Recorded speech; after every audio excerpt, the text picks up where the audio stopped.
Orang-orang yang berusaha untuk mentauhidkan Allah atau mengesahkan Allah Subhanahu wa ta'ala. Berkata muallif,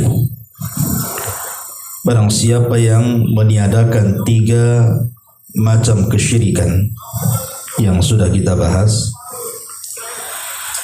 kemudian dia berusaha mentauhidkan Allah dalam zatnya dan dalam menyembah serta berdoa kepadanya, juga dalam sifat-sifatnya, maka dia adalah seorang muwahhid, seorang ahli tauhid yang akan memiliki berbagai macam keutamaan khusus yang dijanjikan bagi orang-orang yang mentauhidkan Allah Azza wa Jalla.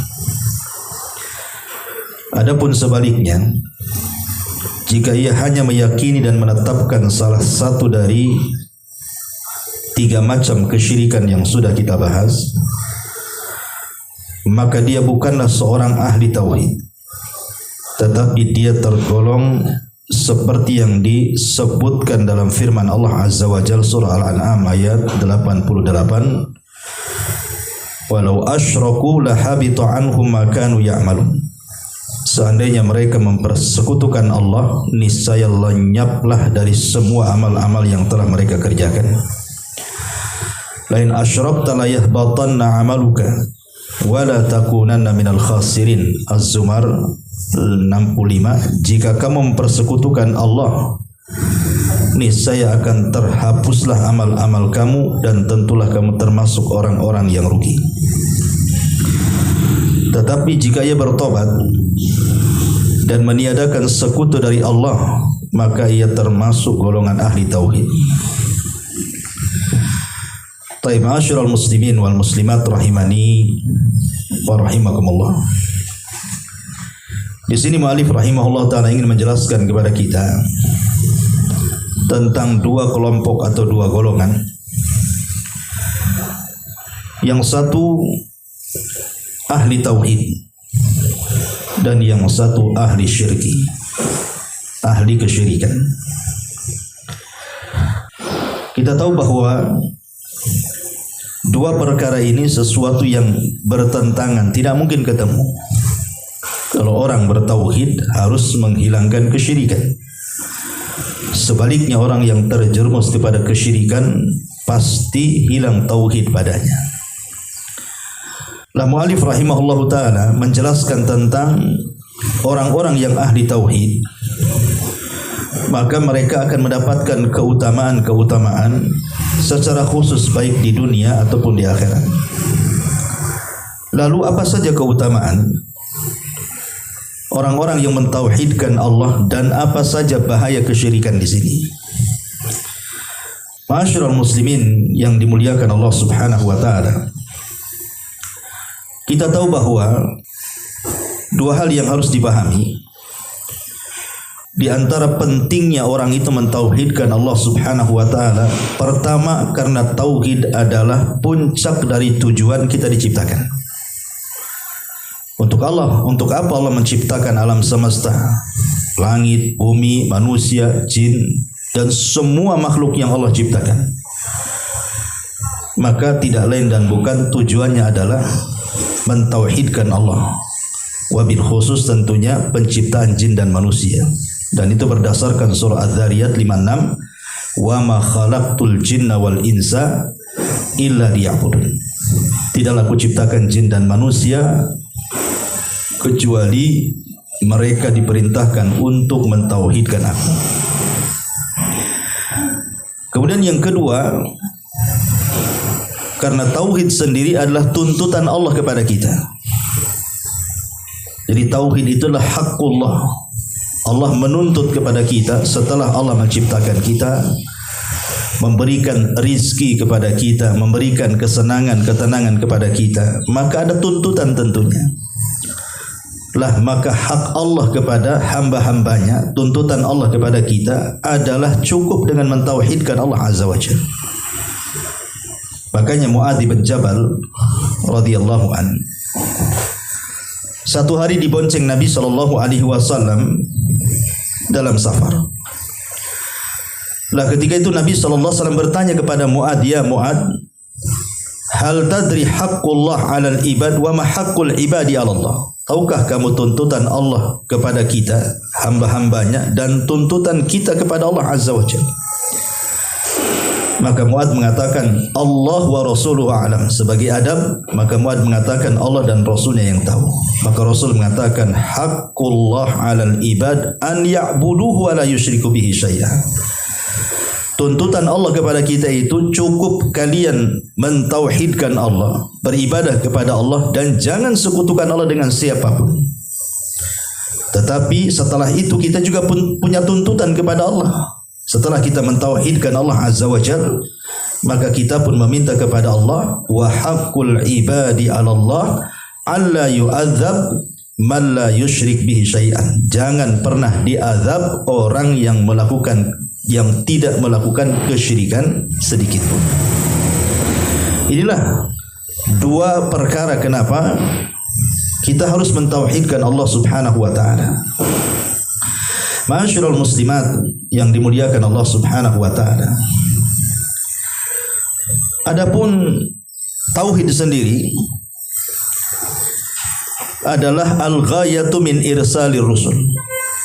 Puncak kenapa Allah Subhanahu wa taala mengutus para utusannya. Jadi sejak zaman Adam sampai yang terakhir Rasul kita Muhammad sallallahu alaihi wasallam.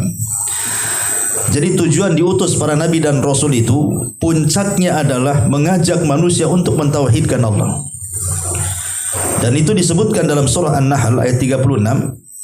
Walaqad ba'atsna fi kulli ummatir rasulan an i'budullaha wajtanibut taghut. Dan sungguh kami utus pada tiap-tiap umat ini seorang rasul.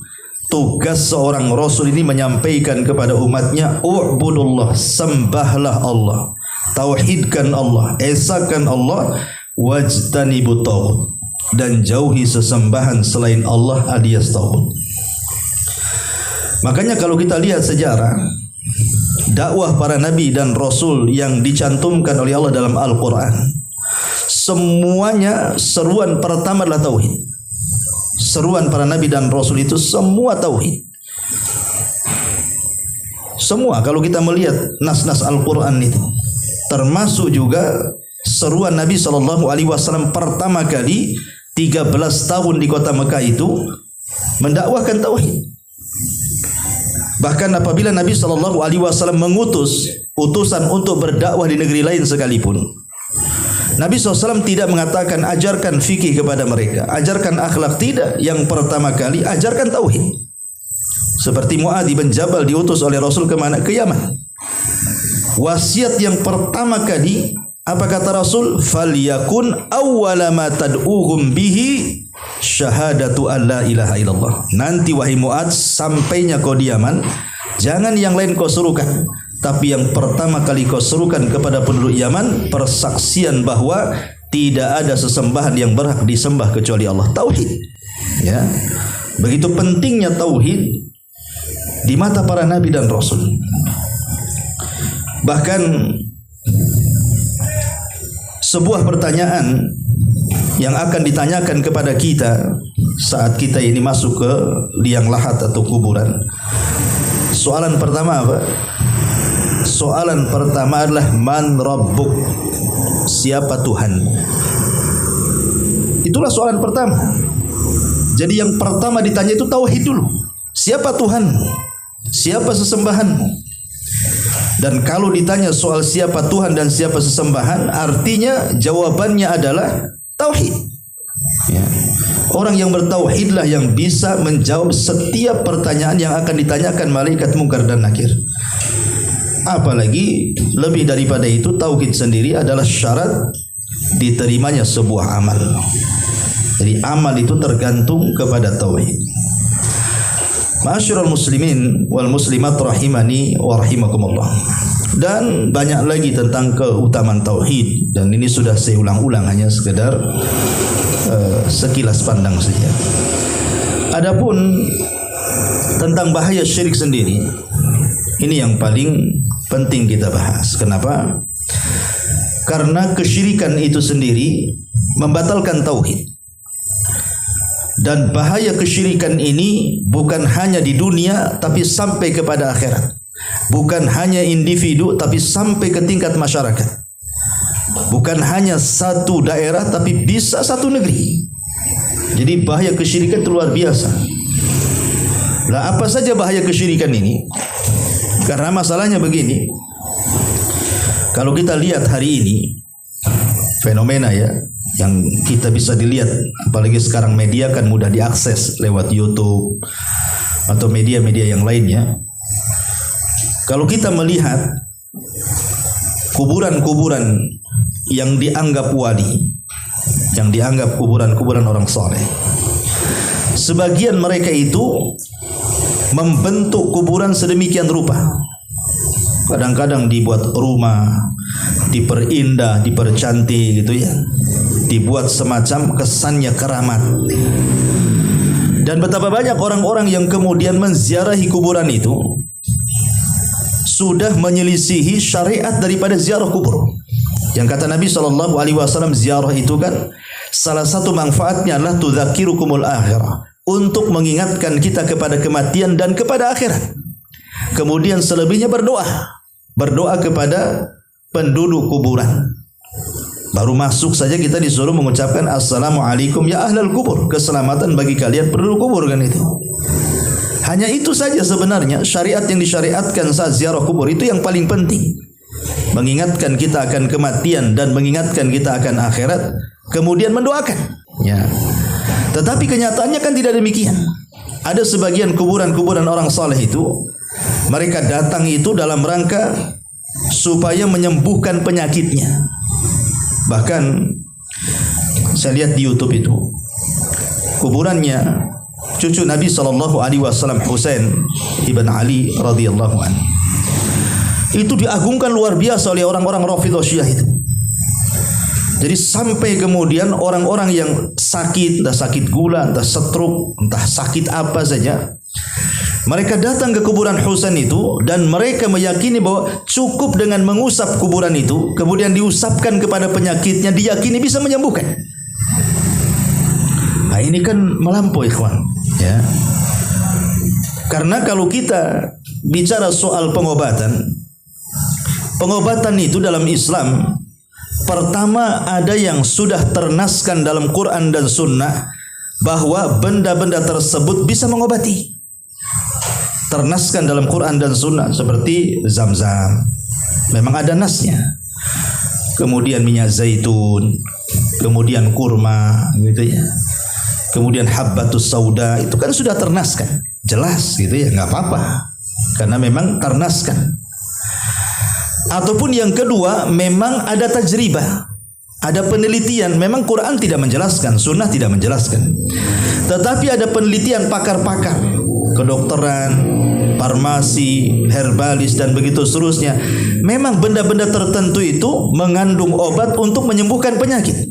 Walaupun tidak secara mutlak artinya bisa menyembuhkan, bisa tidak. Tetapi ada semacam penelitian. Dan setelah kemudian dipraktekkan memang bisa mengobati. Maka tidak ada masalah. Ya. Masalahnya pengobatan yang ketiga ini, seseorang hendak berobat dengan sebuah benda atau dengan sebuah barang atau dengan sesuatu yang bukan sebab dijadikan sebab. Ini bukan sebab penyembuhan, tetapi kemudian dijadikan penyembuhan. Inilah sebagian ulama menghukumi syirkul asghar, syirik kecil. Namanya orang pakai gelang dari benang, entah dari besi, entah dari kuningan, gelang kalung atau apalah macamnya. Kalau seandainya diyakini bisa menyembuhkan ataupun menjadikan sebab penyembuhan, maka ini jatuh kepada kesyirikan. Lah, syirik sendiri dalam hal pengobatan itu kan terbagi dua. Bisa terjerumus pada syirkul akbar kalau meyakini zatnya yang menyembuhkan selain daripada Allah. Tapi kalau hanya menjadikan sebab, dia yakin Allah yang menyembuhkan, Tapi dengan sebab ini, padahal bukan sebab, kemudian diyakini menyembuhkan, tetap jatuh kepada kesyirikan walaupun syirkul asghar. Lah orang-orang yang datang ke kuburan Husain, orang-orang Syiah Rafidhah itu, mereka meyakini bahwa kuburan Husain itu memiliki berkah sehingga bisa mengobati penyakit. Jadi kalau orang punya penyakit gula, datang ke kuburan Husain, kemudian diusap kuburannya, kemudian diusapkan kepada penyakitnya, itu diyakini sembuh tuh. Kalau seandainya dia meyakini bahwa sahibul qabri, orang yang ada di kuburan itu, yang menyembuhkan penyakitnya, ini syirkul akbar, syirik besar. Ya. Tapi kalau hanya dijadikan sebab, tetap juga syirik. Tetap syirik walaupun syirkul asghar. Dan syirkul asghar itu lebih besar dosanya dibandingkan dosa besar yang lainnya selain syirkul akbar. Jadi keyakinan-keyakinan seperti ini banyak gitu, datang untuk berobat ke kuburan. Kalau datangnya ke rumah sakit ya benar lah. Ya, atau datangnya ke tabib yang tidak ada kesyirikan, ya memang itu anjurannya. Lah ini datang ke kuburan ini ngapain gitu? Coba bayangkan kalau seandainya orang yang sakit minta kesembuhan ke kuburan, bukannya sembuh malah mati. Ah, ini yang bahaya. Yang di sini Allah katakan di sini, walau asyraku la habita anhum ma kanu ya'malun. Seandainya mereka melakukan kesyirikan kepada Allah, niscaya lenyap amal mereka dan mereka termasuk orang-orang yang rugi. La in asyrakta la yahbatanna amaluka wa la takunanna minal khasirin. Itu bagian kecil lah orang yang niat datang ke kuburan. Belum yang lainnya, ya. Belum yang mencari ekonomi. Coba bayangkan. Kadang-kadang orang-orang yang datang kuburan itu bukan orang-orang bego, ya, bukan, mereka orang berkelas, mereka orang sekolah tinggi-tinggi. Mereka datang ke kuburan tuh, bayangkan, untuk mempertahankan jabatannya, kepemimpinannya, bisnisnya, atau hendak membuka bisnisnya dan begitu seterusnya. Kuburan itu bukan kunci rizki. Kunci rizki itu ada di tangan Allah Subhanahu wa taala. Jadi kalau minta rizki, minta kepada Allah. Idza sa'alta fas'alillah wa idza sta'anta fasta'in billah. Kalau meminta kepada Allah, kalau minta pertolongan, mintalah pertolongan kepada Allah Subhanahu wa taala. Jadi luar biasa. Yang kita salahkan bukan orang yang dalam kuburan. Kita tidak menyalahkan Husain. Karena bagaimanapun Allah Subhanahu wa taala berfirman di dalam Al-Qur'anul Karim, wa qala innamattakhadtum min dunillah awsana mawaddatan bainakum fil hayatid dunya thumma yaumal qiyamati yakfuru ba'duhum bi ba'din wa yal'anu ba'duhum bi ba'din wa ma'wakumun nar wa ma lakum min nasirin. Apa kata Allah?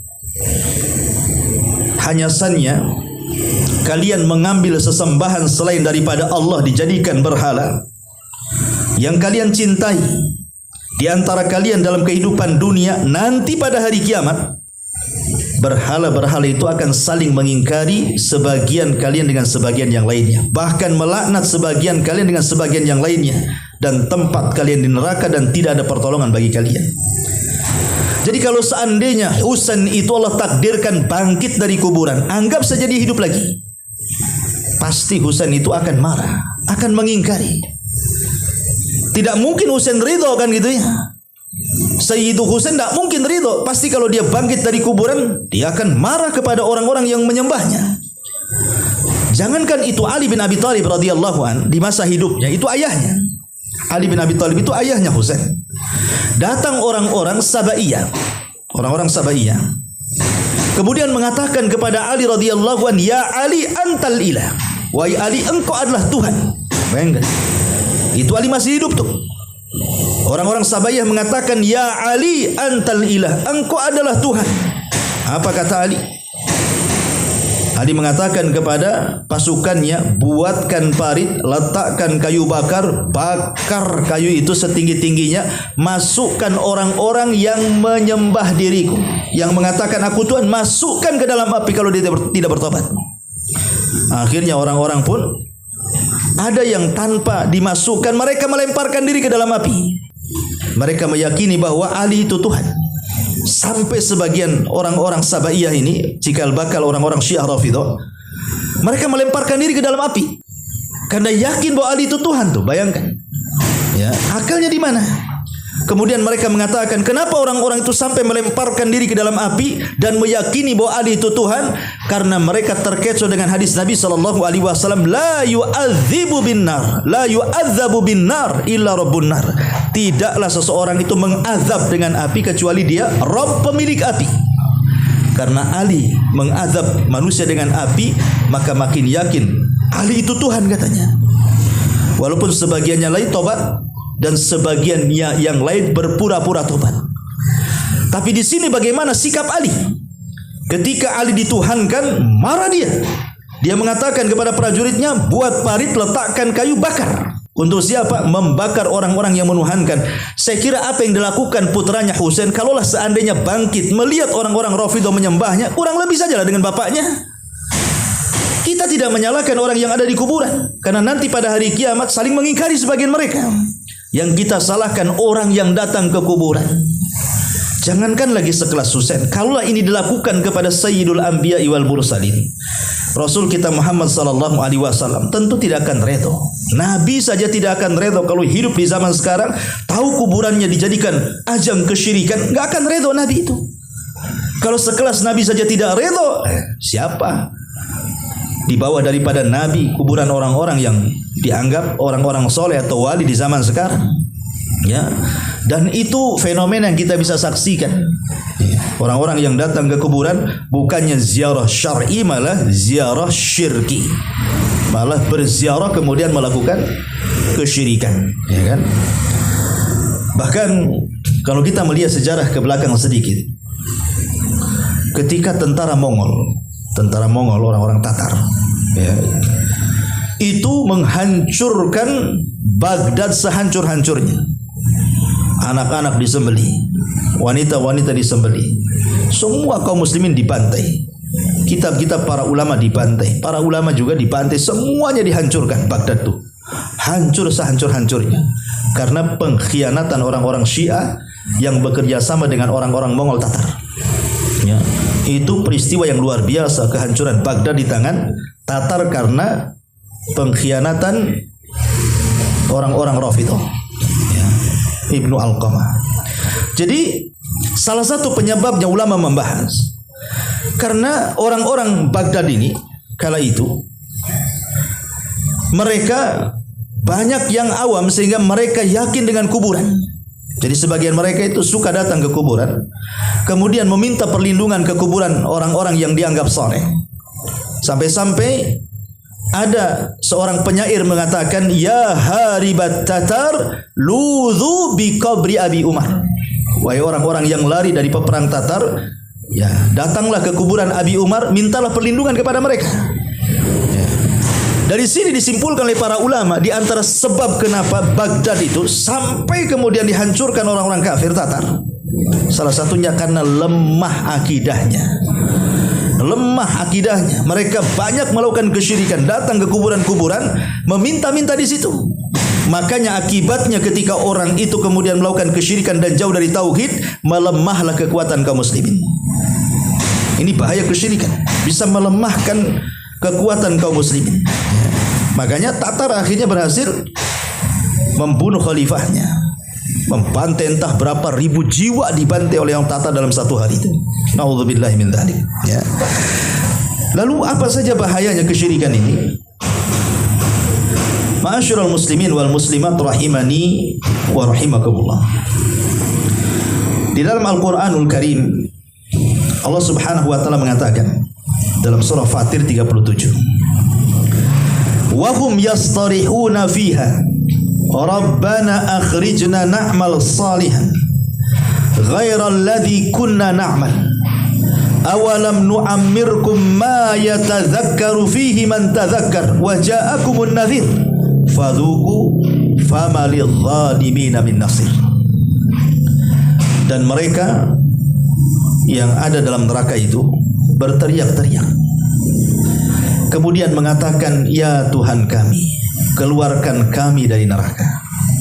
Jadi orang-orang yang diazab dalam neraka itu mereka sudah kesakitan, sudah nggak tahan, pengen keluar dari neraka, sehingga mereka meminta kepada Allah, ya Tuhan kami, keluarkan kami dari neraka.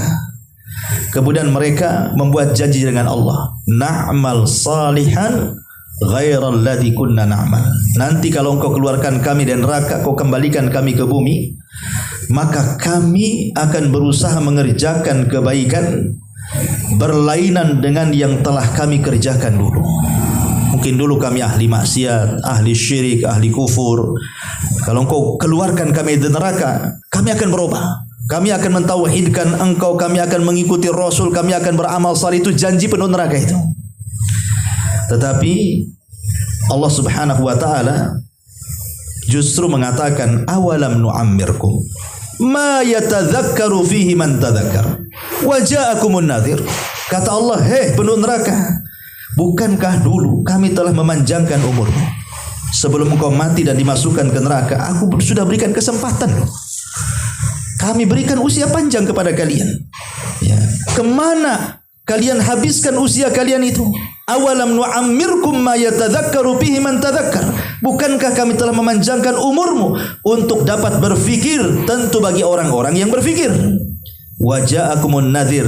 Bahkan aku utus kepada kalian orang yang memberi peringatan kepada kalian.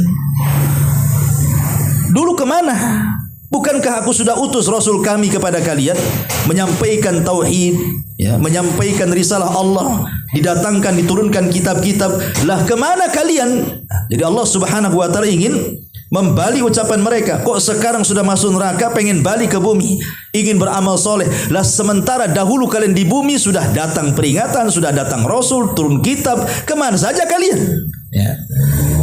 Maka Allah mengatakan, fadhuqu fama lidzalimina min nasir. Maka sekarang rasakanlah adab kami. Fama lidzalimina min nasir. Tidaklah bagi orang-orang zalim akan ada pertolongan. Sebagian ahli tafsir mengatakan, fama lidzalimina, maksudnya orang-orang zalim di sini adalah orang-orang yang melakukan kesyirikan. Orang-orang yang melakukan kesyirikan, mereka tidak akan dapat pertolongan. Makanya Luqmanul Hakim mengatakan kepada anaknya, ya bunayya la tusyrik billahi inna syirka la zulmun azim. Wahai anakku, jangan melakukan kesyirikan, karena kesyirikan itu kezaliman yang sangat besar. Lihat bagaimana orang-orang yang melakukan kesyirikan Allah kekalkan di neraka tuh, sehingga mereka yastarihuna fiha, menjerit-jerit di neraka. Kemudian mereka meminta kepada Allah dikeluarkan. Apakah kemudian permintaan mereka kemudian dikabulkan? Tidak. Allah mengatakan, fadzuqu, rasakan kalian sekarang. Dulu aku sudah kasih umur, kalian sia-siakan. Dulu aku kasih kalian nabi, kalian tidak beriman. Sekarang rasakan. Mereka tidak bisa keluar dari neraka, karena di antara bahaya syirik itu adalah mengekalkan pelakunya di neraka, dan tidak ada kesempatan masuk surga. Orang-orang yang masuk neraka itu tidak akan diberikan kesempatan masuk surga kalau dia mati, dan ketika mati itu dia menyekutukan Allah Subhanahu wa taala. Dan itu ditegaskan dalam Al-Qur'anul Karim, innahu man yusyrik billahi faqad harramallahu alaihil jannah wa ma'wahun nar wa ma lidzalimin min nasir. Siapapun yang menyekutukan Allah Subhanahu wa taala, kata Allah, maka dia diharamkan padanya neraka dan dimasukkan ke dalam neraka, diharamkan padanya surga dan dimasukkan ke dalam neraka. Dan bagi orang-orang yang melakukan kesyirikan itu tidak ada pertolongan. Ini bahaya yang pertama. Kalau mereka melakukan kesyirikan kemudian mati di atas kesyirikan, berarti mereka masuk neraka dan tidak akan pernah keluar dari situ. Ma'asyiral muslimin wal muslimat rahimani wa rahimakumullah. Dan ini cukuplah satu ini saja bahayanya. Ini sudah menakutkan sebenarnya. Kalaupun hanya bahaya syirik ini satu ini saja, itu sudah menakutkan tuh. Kalau orang diharamkan masuk surga kemudian dikekalkan di neraka, dia hanya mendapatkan kenikmatan yang mungkin di dunia itu hanya 50-60 tahun saja, atau 70 tahun, atau paling banyaklah 100 tahun. Selepas itu kemudian diazab selamanya. Itu saja sudah cukup sebenarnya, kalau kita melihat bahaya kesyirikan itu. Karena Allah tidak mengabulkan permintaan penduduk neraka itu. Bahkan lebih daripada ayat yang lain mengatakan, wala tukallimun, jangan kalian pernah bicara lagi denganku, katanya.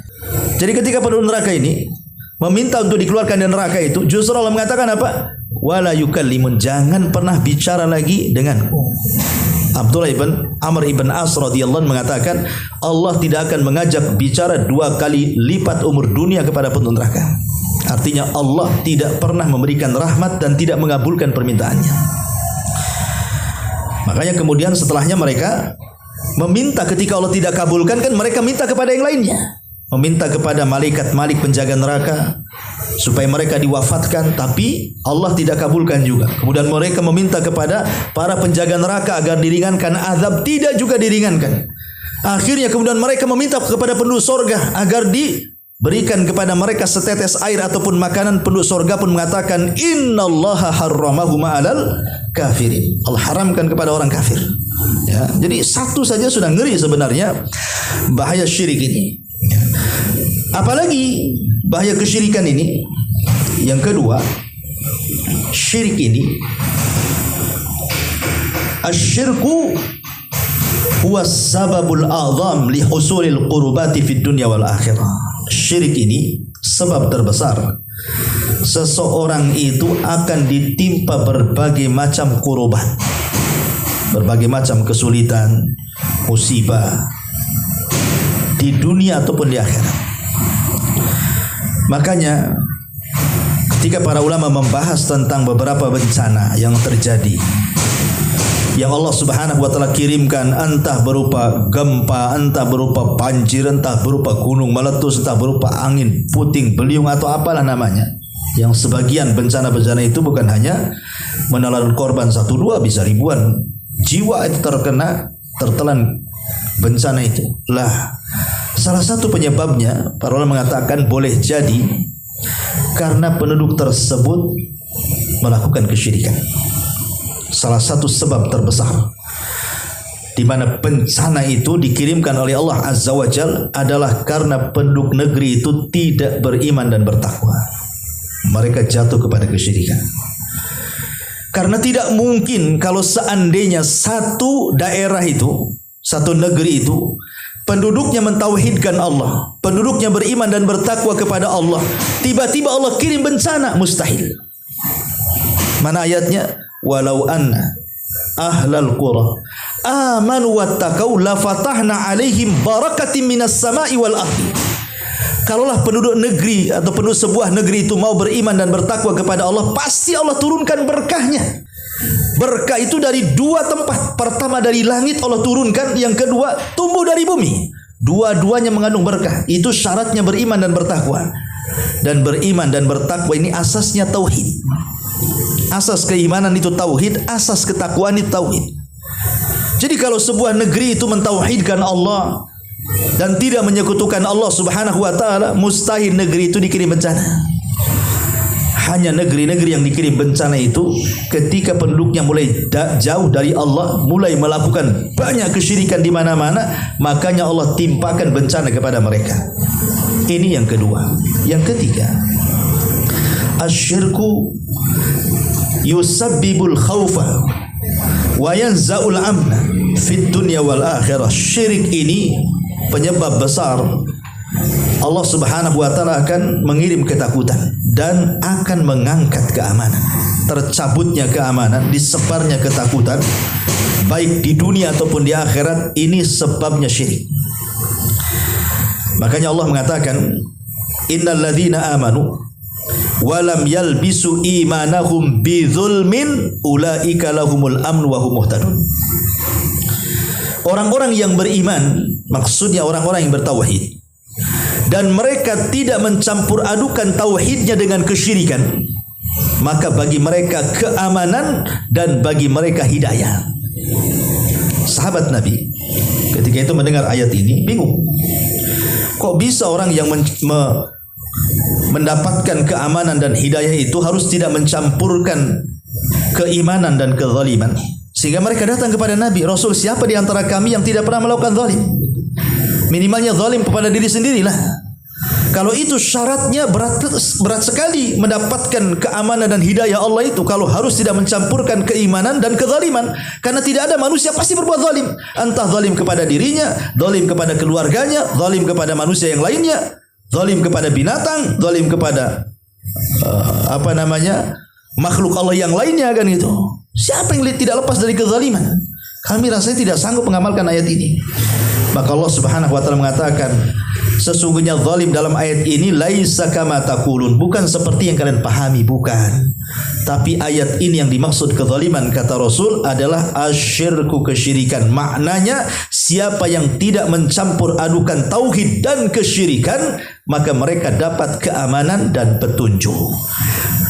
Dan kalau sudah aman berarti tercabut rasa takut. Ketika tercabut keamanan berarti disebarnya ketakutan.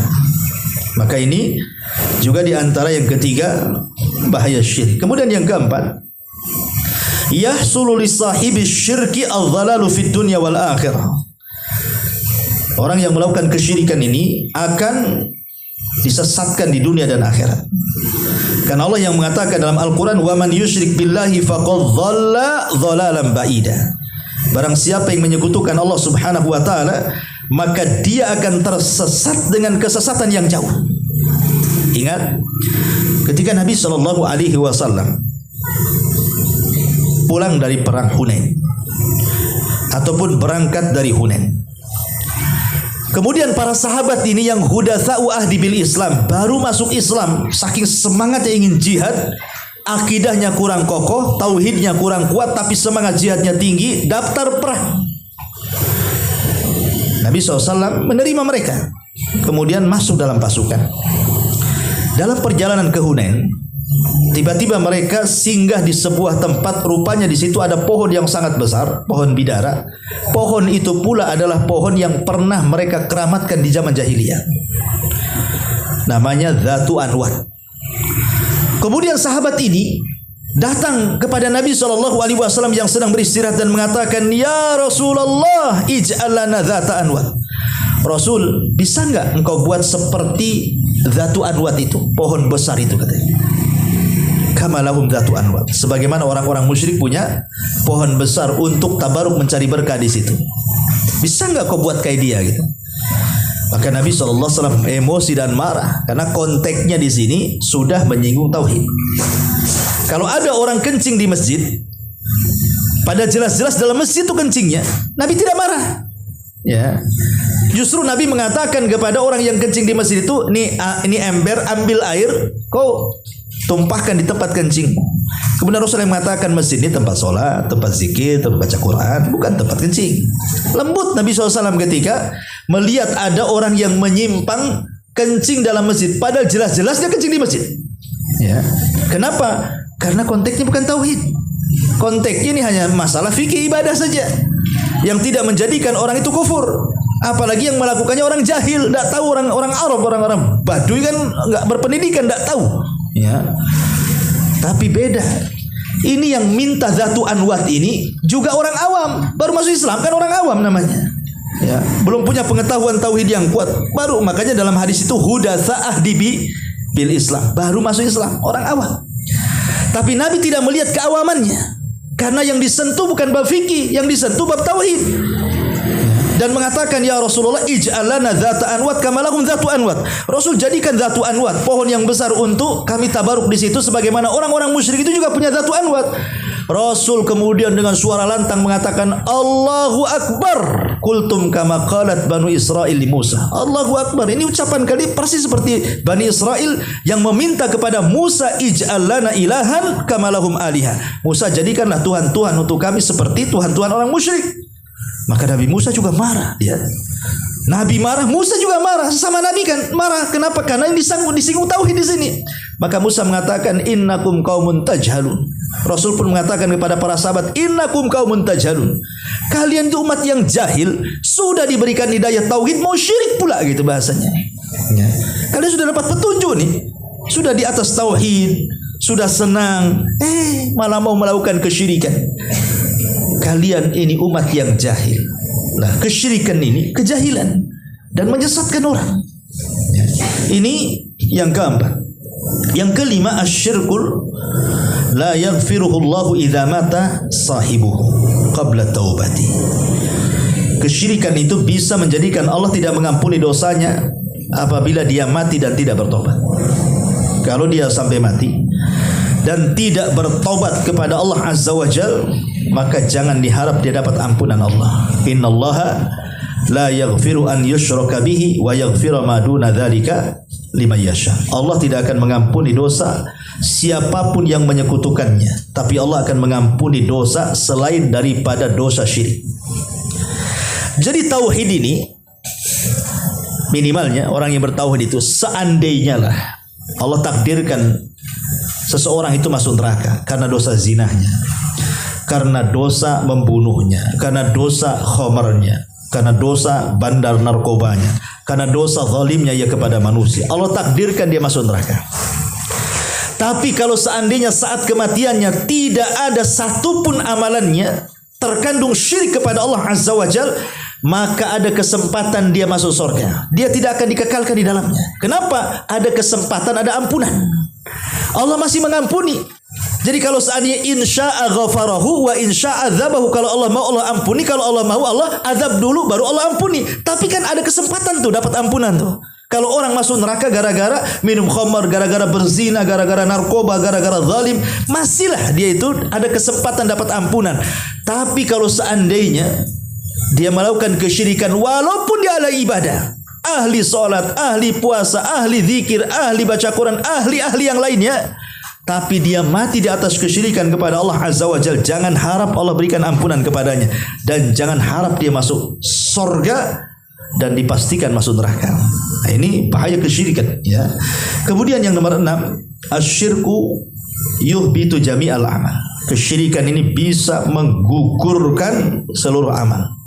Amilatun nasibah tasla naral hamiyah. Lelah letihlah dia beramal saleh, lelah letih dia salat bangun tengah malam, lelah letih dia menahan lapar karena puasa, lelah letih dia bekerja, dia infakkan hartanya. Amilatun nasibah, tapi ujungnya tasla naran hamiyah. Allah masukkan ke neraka yang menyala-nyala. Kenapa? Karena kesyirikan yang dilakukannya. Syirik ini menjadikan hilang amalannya, percuma solatnya, lelah letih solatnya percuma, lelah letih puasanya, sedekahnya percuma semuanya.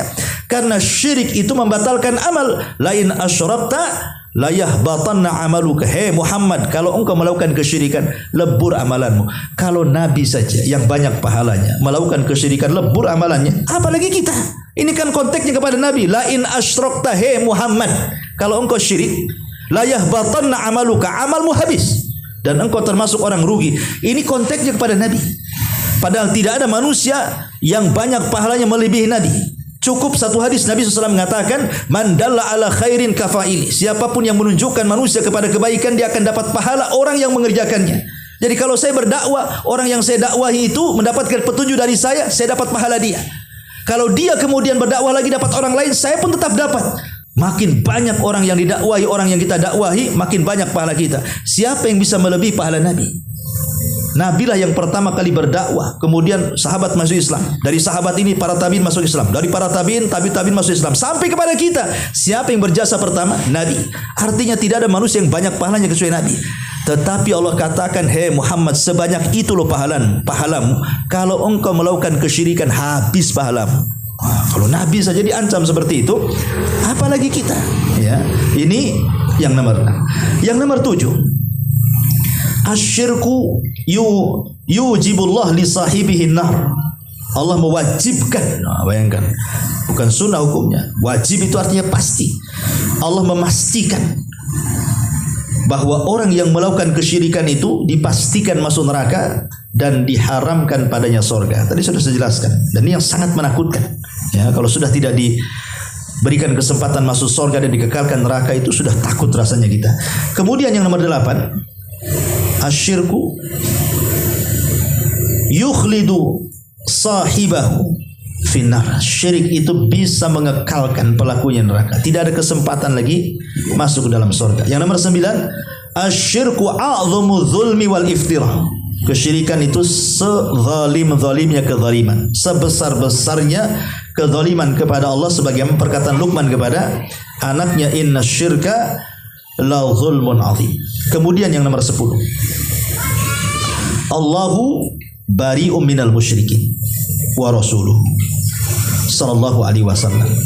Allah akan berlepas diri, Subhanallah. Allah akan berlepas diri dan juga Rasulnya kepada siapapun yang menyekutukan Allah Azza wa Jalla. Allah katakan dalam surah Taubah, wa adhanun minallahi wa rasulihi ilan nas yaumal hajjil akbar annallaha bari'un minal musyrikin wa rasuluh. Sesungguhnya Allah berlepas diri dari orang-orang musyrik, begitu juga Rasulnya berlepas diri dari orang-orang musyrik. Kalau Allah sudah berlepas diri, artinya orang ini nggak akan dapat rahmat. Ya. Jangankan orang-orang musyrik, orang-orang yang tidak dipandang Allah pada hari kiamat. Kan ada orang-orang yang tidak akan dipandang oleh Allah. Mereka memanggil-manggil Allah, tapi Allah tidak memandangnya. Ada orang-orang yang tidak akan diajak bicara. Mereka memanggil-manggil Allah, tapi Allah tidak mau bicara dengan mereka.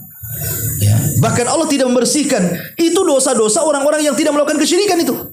Seperti orang yang isbal, orang-orang yang durhaka kepada orang tua, orang-orang yang menyebut-nyebut pemberian, ya, ataupun seorang yang sudah tua berzina, atau orang yang pemimpin-pemimpin dusta dan begitu seterusnya. Ini kan dosa di luar syirik tuh. Ya. Itu saja Allah tidak akan memandang, Allah tidak akan bicara, bahkan Allah tidak akan membersihkan, bahkan Allah siapkan azab yang pedih. Orang-orang seperti ini aja dijauhkan daripada rahmat, apalagi orang yang melakukan kesyirikan. Allah berlepas diri, artinya Allah nggak akan ngurus mereka. Terserah kalian, langsung dimasukkan ke neraka. Naudzubillah. Ya. Ini juga bahayanya luar biasa. Kemudian yang nomor 11, asyirku huwa sababul a'zam fi naili ghadabillahi wa iqabi. Sebab terbesar orang mendapatkan kemurkaan Allah dan juga hukuman Allah Azza wa Jalla. Jelas ya, hukuman Allah di dunia sudah Allah berikan, apalagi di akhirat. Kemudian yang nomor 12, asyirku yudfi'u nural fitrah. Syirik ini memadamkan cahaya fitrah. Fitrah manusia ketika dilahirkan, apa kata Rasulullah? Rasul mengatakan, sesungguhnya orang yang dilahirkan atau bayi yang dilahirkan itu kullu maulud yuladu alal fitrah. Setiap bayi yang dilahirkan itu kan terlahir fitrah. Apa makna fitrah? Makna fitrah itu setiap bayi yang dilahirkan dibekali tauhid rububiyah.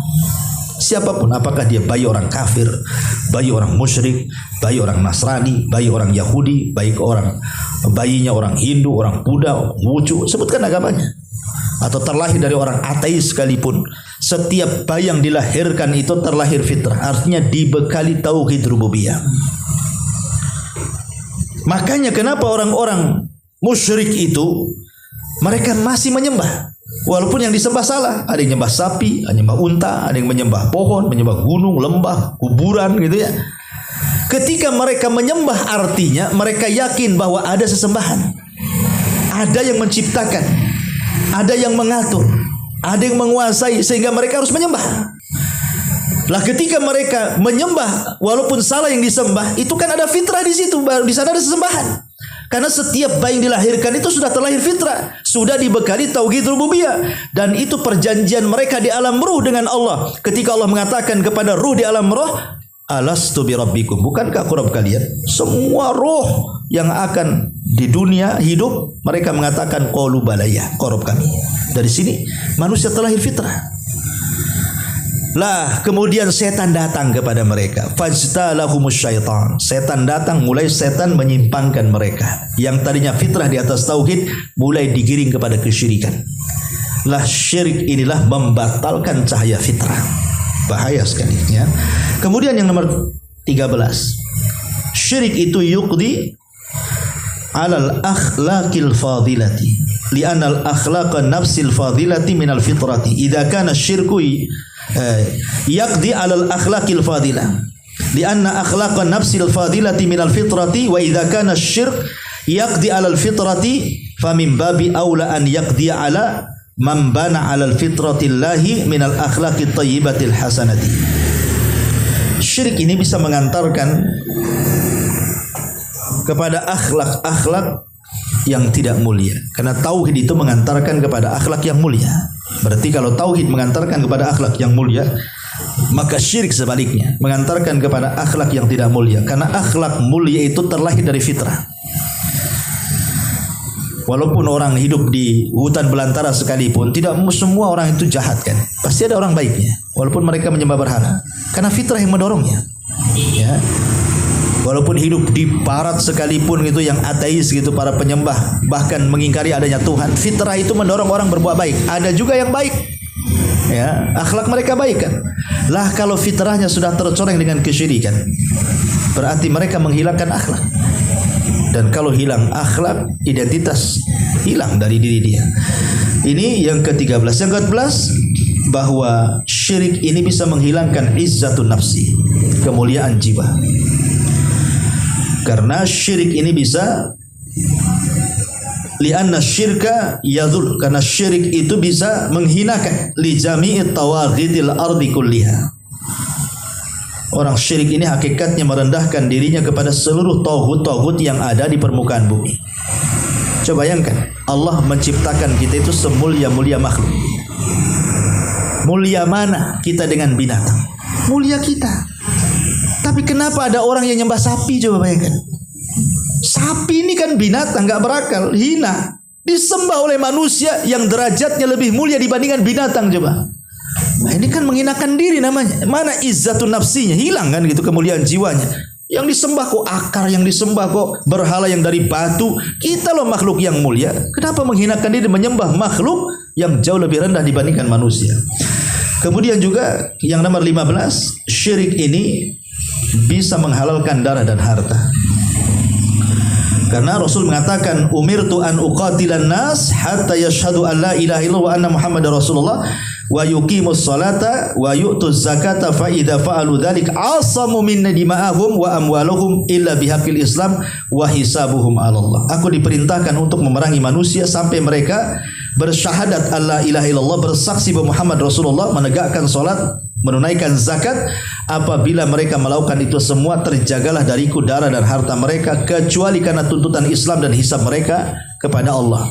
Artinya kalau mereka mentauhidkan Allah, maka darah dan hartanya terjaga. Sebaliknya kalau mereka menyekutukan Allah Azza wa Jalla, berarti halal darahnya, halal hartanya, naudzubillah. Kemudian yang nomor 16, syirk itu yujibul adawa baina sahibihi wa bainal mu'minin, mewajibkan adanya permusuhan dia dan kaum muslimin. Kenapa ada syariat perang di zaman Nabi? Kenapa? Kenapa ada perang Badar, perang Uhud, perang Khandaq, perang-perang yang lainnya? 27 kali Rasul berperang itu. Sebagiannya perang besar, sebagiannya damai. Tapi kenapa kemudian sampai disyaratkan jihad loh ya? Saling bunuh-bunuhan di sini. Tidak lain dan bukan karena nilai kalimatillah, untuk meninggikan kalimat Allah, tauhid. Ya. Makanya orang-orang yang melakukan kesyirikan itu hakikatnya main api dengan kita kaum muslimin yang mentauhidkan Allah. Mereka sedang menyebar permusuhan. Kemudian yang nomor 17, syirik ini kisu bal kidul iman, bisa mengurangi bahkan menghilangkan iman sama sekali, tidak tersisa imannya. Kemudian yang nomor 18, syirik ini juga inhiraf. Syirik ini yu'attilul amal an-nafi'ah, bisa menggugurkan, menyia-nyiakan amal yang bermanfaat. Lelah letihnya salat, lelah letihnya ibadah itu tidak ada manfaatnya. Kemudian juga syirik bisa memecah belah umat, sebagaimana disebutkan dalam surah Rum ayat 31-32, wala takunu minal musyrikin minal ladina farraqu dinahum wa kanu syi'an kullu hizbin bima ladaihim farihun. Janganlah kalian seperti orang-orang musyrik, orang-orang yang memecah belah agama mereka dan mereka bergolong-golong dan setiap golongan berbangga dengan golongannya. Ya.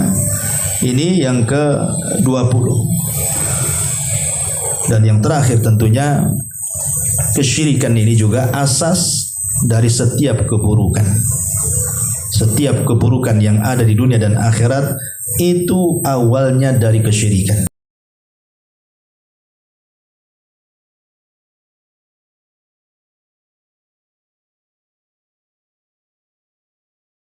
Subhanallah walhamdulillah ولا إله إلا الله والله أكبر سبحان الله.